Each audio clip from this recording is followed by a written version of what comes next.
Thank you again. I have a question about the word I. Of course, you use that a lot. More important word. And for me, it quite often can reference to two situations: the separate self or the self-aware being. And for the self, you make a clear distinction between the finite self with a small s, I assume, or the self with a capital S.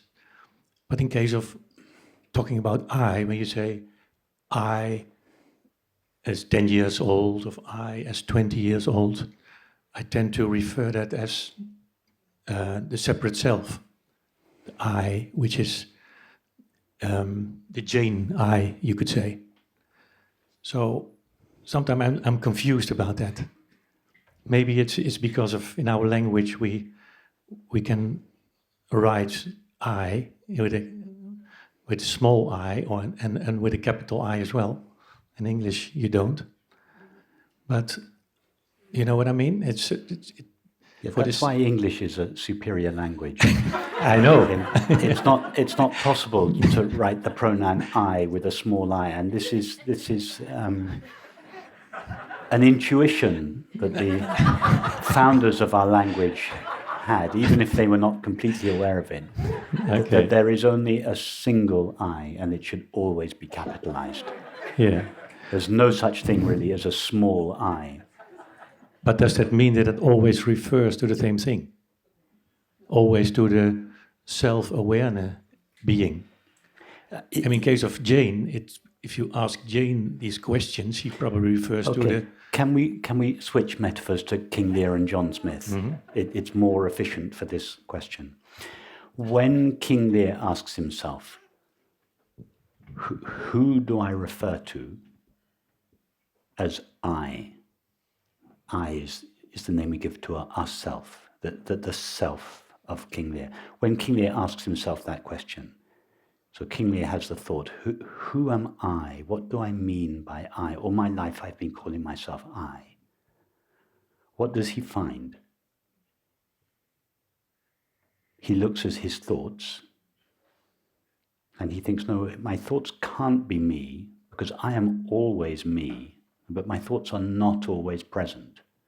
When a thought vanishes, I don't feel that a little bit of myself vanishes with it. I remain behind. Yes? So King Lear reasons with himself. I cannot be my thoughts. He reasons with himself, I cannot refer to being a father. There was a time when I didn't have 3 daughters. I cannot be a king. I have not always been the King of England. So, and yet I have always been I. So what is it that I have always been? And King Lear reasons with himself, and in doing so he doesn't realize it, but he's practicing self-inquiry, an inquiry or investigation into himself, his essential self. So what does King Lear find as he traces back his experience of himself?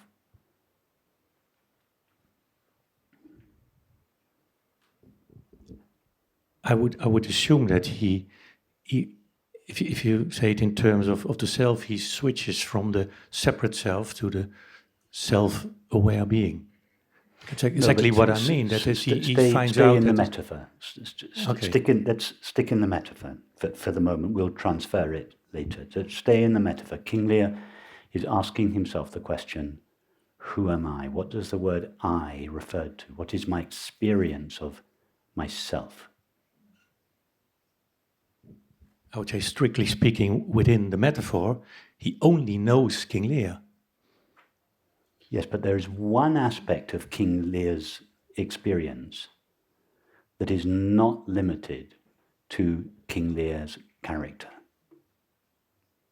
I'll say that again. There is one aspect of King Lear's experience that is not limited by his character or his circumstances or his situation.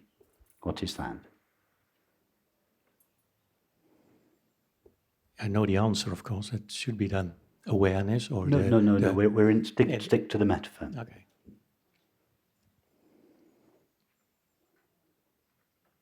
It's John Smith. John Smith is not part of the play King Lear. John Smith doesn't appear in King Lear's world. He doesn't appear in King Lear's thoughts, he doesn't appear in King Lear's feelings, he doesn't appear in King Lear's activities, he doesn't appear in King Lear's relationships. So John Smith is the only element of King Lear's world that doesn't appear in King Lear's world. So when King Lear asks himself, who am I? What do I mean by I? What is myself? And he traces his way back through his experience.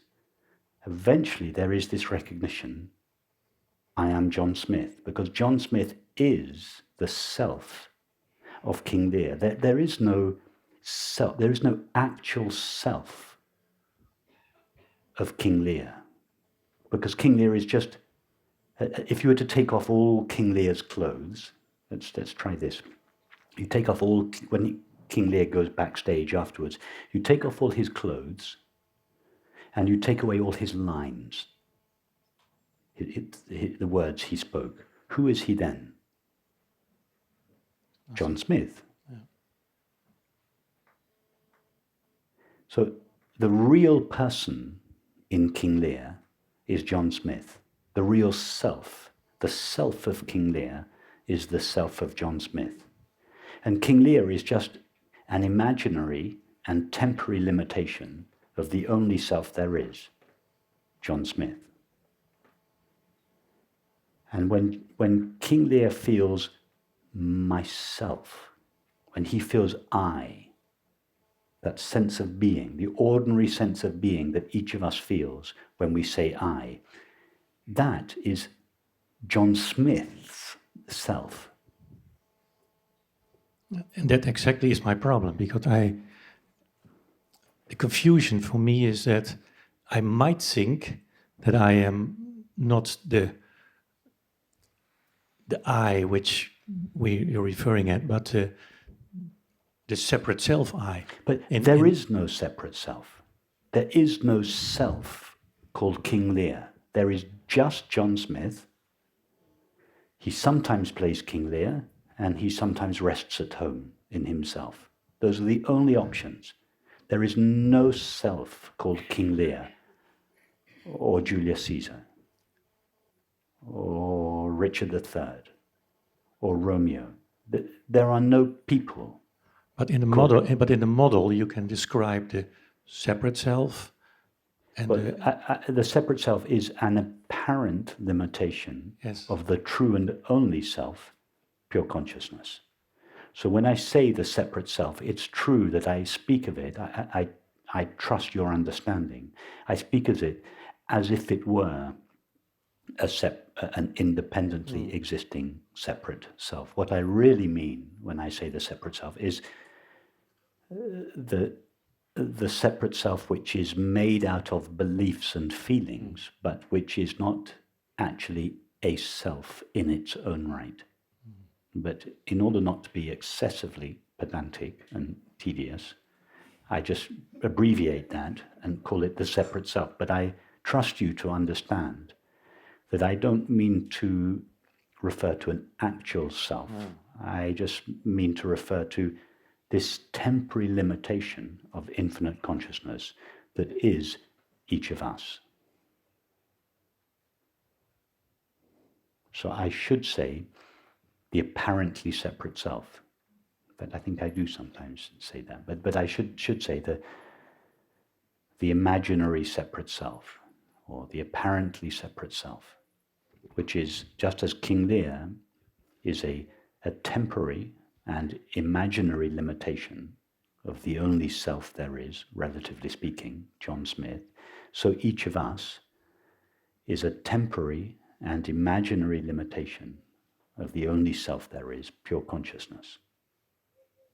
And just as John Smith dresses up in King Lear, as King Lear, and in doing so seems to limit himself, seems to become something other than he is. So each of us, naked awareness, dresses up, puts on our thoughts, feelings, sensations, and perceptions, like the naked policeman getting dressed in the morning, and seems to become a person, a man, a woman, a mother, a father, a husband, a wife, a lover, a friend, whatever. But we never actually cease to be that naked awareness underneath all of our clothes, just as King Lear never really ceases to be John Smith underneath his costume. So that is why the thought I is the highest mantra, because it takes us directly to our true nature. The I in each of us is God's presence.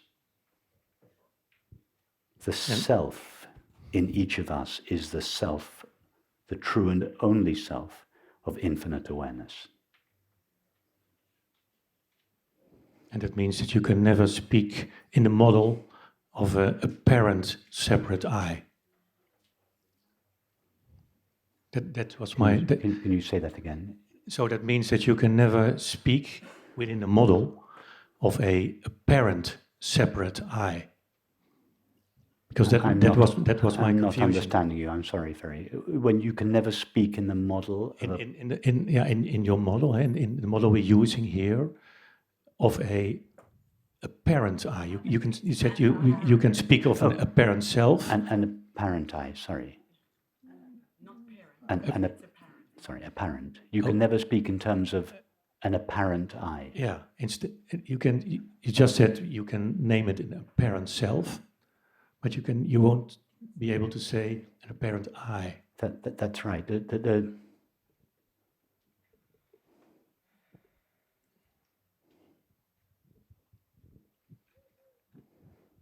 real self of the apparent self is consciousness. So can you say that again? The real self of the apparent self is consciousness. Yeah. The real I of the apparent I is the infinite I of pure consciousness, or God's infinite being. Yeah. Okay. So that means that the essential self of each of us, not some extraordinary self or some enlightened self or some purified self, but just the essential self of each of us that we refer to when we say I, or that we experience as the feeling of being. Just the simple feeling of being that each of us has, that everybody has, not just those people who are interested in non-duality, but everybody, all 7 billion of us, and in fact all 7 trillion of us, because all animals have a sense of themselves. All animals have a sense of being.